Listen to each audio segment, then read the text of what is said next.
મળ્યો છે, જેમાં ખાસ કરીને તેમને JSPL માટે તેમને ઓવરવેટ રેટિંગ આપ્યા છે. લક્ષ્યાંક તેમને અહીંયા 1200 રૂપિયા પ્રતિ શેર કર્યા છે. ત્યાં JSW સ્ટીલ માટે પણ આપણને ઓવરવેટ રેટિંગ જોવા મળી રહ્યા છે. લક્ષ્યાંક તેમને 1150 રૂપિયા પ્રતિ શેર કર્યા છે. પરંતુ બીજી તરફ તેમને ટાટા સ્ટીલ માટે ઇક્વલ વેટ રેટિંગ રાખ્યા છે અને લક્ષ્યાંક તેમને 160 રૂપિયા પ્રતિ શેર કર્યા છે.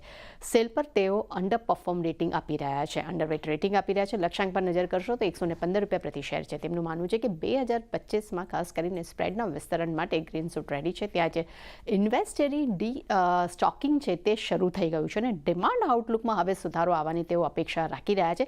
જેમાં સૌથી અગત્યના પોઈન્ટ્સની વાત કરી છે. તેમણે કહ્યું છે કે ચીનમાં ખાસ કરીને ડિમાન્ડની જે રિકવરી આવી છે તેથી સ્ટીલ કંપનીઓને એક સપોર્ટ મળી શકે છે. એટલે એમ કહી શકાય કે સ્ટીલ સેક્ટર્સ માટે આપણને એક મિશ્ર રિપોર્ટ અહીંયા આપણે જોઈ શકીએ છીએ. ત્યાં જ રિયલ એસ્ટેટ પર HSBCના રિપોર્ટ પર નજર કરીએ.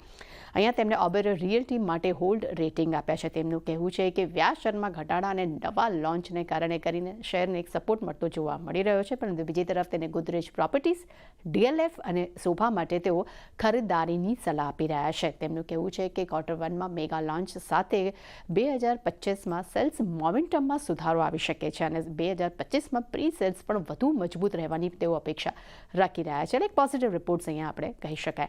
ત્યારબાદ ડિલિવરી પર મેક્વાયરીના રિપોર્ટ્સ પર નજર કરીએ. અહીંયા આપણને આઉટ પરફોર્મ રેટિંગ જોવા મળ્યા છે. લક્ષ્યાંક તેમને 460 રૂપિયા પ્રતિ શેર કર્યા છે. તેમનું માનવું છે કે પ્રાઇસ દ્વારા માર્કેટ શેર્સ વધવાની તૈયારી અત્યારે જોવા મળી રહી છે અને સૌથી વધુ તેમણે એક વાત કરી છે કે ઈ-કોમર્સ માટે ક્વિક કોમર્સમાં એક મોટો પડકાર કંપની માટે જોવા નહીં મળી શકે તેવું મેનેજમેન્ટનું કહેવું છે.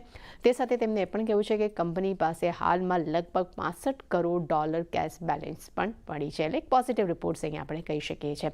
સીએટ પર નોમુરાના રિપોર્ટ પર નજર કરીએ. અહીંયા આપણને ન્યુટ્રલ રેટિંગ જોવા મળ્યા છે. લક્ષ્યાંક તેમને 3051 રૂપિયા પ્રતિ શેર કર્યા છે. તેમનું માનવું છે કે આંતરરાષ્ટ્રીય બિઝનેસને વધારવા માટે કંપનીએ તેમને કોસ્મોને અહીંયા ખરીદ્યો છે. એટલે એક પોઝિટિવ રિપોર્ટ્સ અહીંયા આપણે કહી શકાય.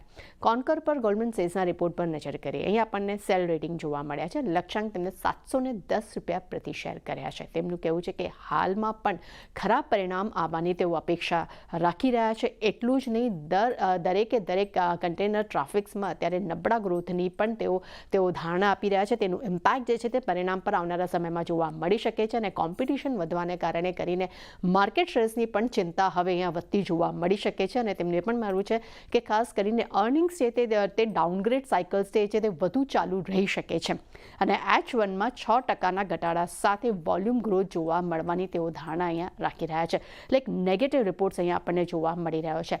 ત્યારબાદ L&T પર મેક્વાયરીના રિપોર્ટ પર નજર કરીએ. અહીંયા આપણને આઉટ પરફોર્મ રેટિંગ જોવા મળ્યું છે. લક્ષ્યાંક તેમને 4210 રૂપિયા પ્રતિ શેર કર્યા છે. તેમનું ખાસ કહેવું છે કે પશ્ચિમ એશિયામાં E&C સેગમેન્ટમાં કંપનીના સારા ગ્રોથની તેઓ અપેક્ષા રાખી રહ્યા છે.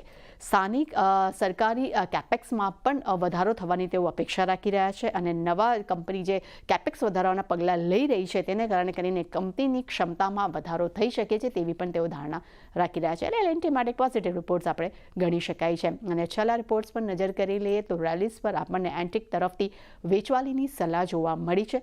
લક્ષ્યાંક તેમને 310 રૂપિયા પ્રતિ શેર કર્યા છે. એટલે ખાસ કરીને નીરજ, આજે સેક્ટર્સ પર જે રિપોર્ટ્સ આવ્યા છે તેના પર ખાસ ફોકસ હશે. મેટલ સેક્ટર્સ ઓલરેડી ફોકસમાં છે અને આજે વધારે આપણને એક બ્રોકરેજ રિપોર્ટ પણ આપણને આવતા જોવા મળ્યા છે.